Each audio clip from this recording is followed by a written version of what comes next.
இன்றைக்கி வந்து குயிக்காக ஒரு மீன் குழம்பு எப்படி பண்ணுறதுன்னு பார்க்கலாம். அதுக்கு வந்து 3 டேபிள் ஸ்பூன் நல்லெண்ணெய் சூடு பண்ணியிருக்கேன். அதில் 1/2 டீஸ்பூன் கடுகு, 1/4 டீஸ்பூன் வெந்தயம், 1/2 டீஸ்பூன் சீரகம், 1 டீஸ்பூன் வடகம் போட்டு நல்லா தாளிச்சிக்கலாம். தாளிப்பு போட்ட அப்புறமா ஒரு 15 சின்ன வெங்காயம், 2 தக்காளி பொடியை நறுக்கி வச்சுருக்கேன், அதையும் இது கூட சேர்த்துக்கலாம். அது கூடவே ஒரு கொத்து கருவேப்பிலை, தேவையான அளவுக்கு உப்பு போட்டு நல்லா வதக்கிக்கோங்க. வெங்காயம், தக்காளி, கருவேப்பிலை சேர்த்ததுக்கப்புறமா நல்லா சாஃப்டாக அளவுக்கு குழைய வதக்கிக்கோங்க. அந்த எண்ணெயிலே இது வெந்துடணும். இப்போது 2 பெரிய டேபிள் ஸ்பூன் அளவுக்கு குழம்பு மிளகாத்தூள் சேர்த்துக்கிறேன். சேர்த்து அந்த பொடியும் வந்துட்டு இந்த எண்ணெயிலே போட்டு நல்லா வதக்குங்க. அப்போ அந்த பொடியோட பச்சை வாசனை போய் உங்களுக்கு குழம்போட ஃப்ளேவர் நல்லா கிடைக்கும். ரொம்ப வதக்குறேன்னு சொல்லி பொடியை வந்து எண்ணெயில் கருக விட்டுறாதீங்க. உங்களுக்கு தெரியும் அந்த பச்சை வாசனை போய் நல்ல மனம் வர்றது தெரியும். அது வரைக்கும் வதக்குங்க.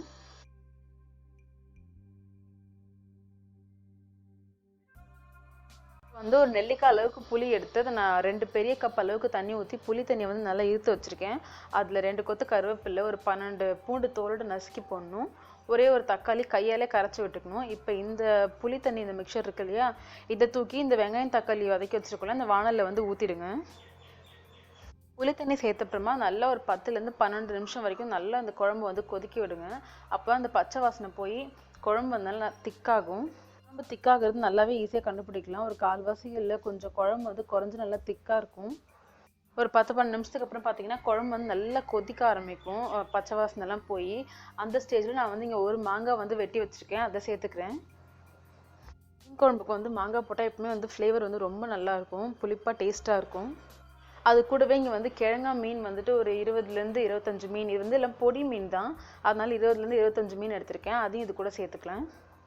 மீன் சேர்த்துட்டு ஒரு 5 நிமிஷம் போல் போதும். 5 நிமிஷம் மட்டும் நல்லா கொதிக்க வைங்க. அடுப்பை மூடி வச்சு நல்லா கொதிக்க வைங்க. ஏன்னா மீன் சேர்த்ததுக்கப்புறமா நீங்கள் ரொம்ப நேரம் கொதிக்க விட்டிங்கன்னா மீன் வந்து நல்லா துண்டு துண்டாக போயிடும், ஒன்றுமே சாப்பிட முடியாது. குழம்பு 5 நிமிஷம் கொதிச்ச அப்புறமா அடுப்பை ஆஃப் பண்ணி குழம்பு இறக்கி வச்சுருங்க.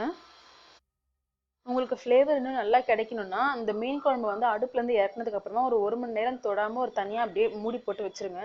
1 மணி நேரத்துக்கு அப்புறம் பார்த்தீங்கன்னா ரொம்ப சூப்பராக இருக்கும். ரொம்ப குயிக்கான ஒரு மீன் குழம்பு ரெடி. ட்ரை பண்ணி பார்த்துட்டு கமெண்ட் செக்ஷனில் சொல்லுங்கள். தேங்க்ஸ் ஃபார் வாட்சிங்.